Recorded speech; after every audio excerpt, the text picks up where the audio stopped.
नमस्कार, देशोन्नती संपादकीय मध्ये मी ऐश्वर्या शिंदे आपलं स्वागत करते। लोकसभा निवडणुकीचे आता राज्यात पडसाद उमटू लागले आहेत।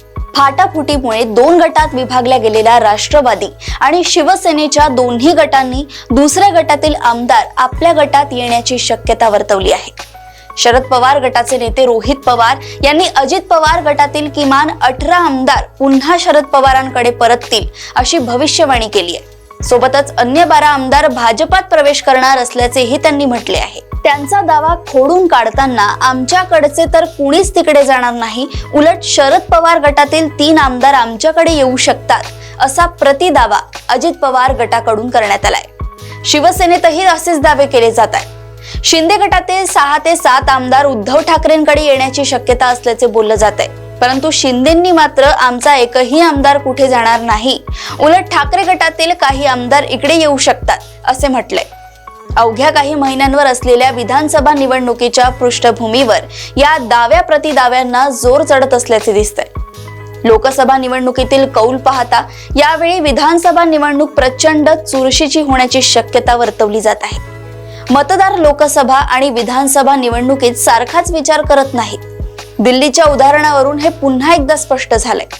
दिल्ली विधानसभेत आम आदमी पक्षाला भरभरून मतदान करणाऱ्या मतदारांनी यावेळी देखील मागच्या प्रमाणेच दिल्लीच्या 7ही जागा भाजपच्या पारड्यात टाकल्या। त्यामुळे लोकसभा निवडणुकीच्या आधारे विधानसभेचे गणित मांडणे धोकादायक ठरू शकते। शिवाय केंद्रात पुन्हा एकदा मोदीचे रालोआचे सरकार स्थापन होत आहे। हे सरकार अस्थिर होण्याची शक्यता सध्या तरी दिसत नाही। त्यामुळे विधानसभा निवडणुकीत हा मुद्दा देखील महत्त्वाचा ठरू शकतो। त्यातच नाना पटोलेंनी महाराष्ट्रात काँग्रेसच मोठा भाऊ असल्याचे सांगत विधानसभेत काँग्रेस किमान 150 जागा लढवणार असल्याचे घोषित केले आहे। या पृष्ठभूमीवर जागा वाटप तणातडीचा मुद्दा ठरू शकतो। ती अडचण महायुतीतही असणार आहे। या सगळ्या पृष्ठभूमीवर काही आजी आणि काही संभाव्य आमदार इकडे तिकडे जाण्याची शक्यता नाकारता येत नाही। त्यामुळे पुढच्या काळातही दावे प्रतिदावे सुरूच राहतील। अशाच राजकीय घडामोडी व अपडेट सोबत पुन्हा भेटूया देशोन्नती संपादकीय मध्ये। बघत रहा देशोन्नती। नमस्कार। ठळक घडामोडींसाठी देशोन्नती न्यूज चॅनलला सबस्क्राइब करा आणि बेल आयकॉन प्रेस करा।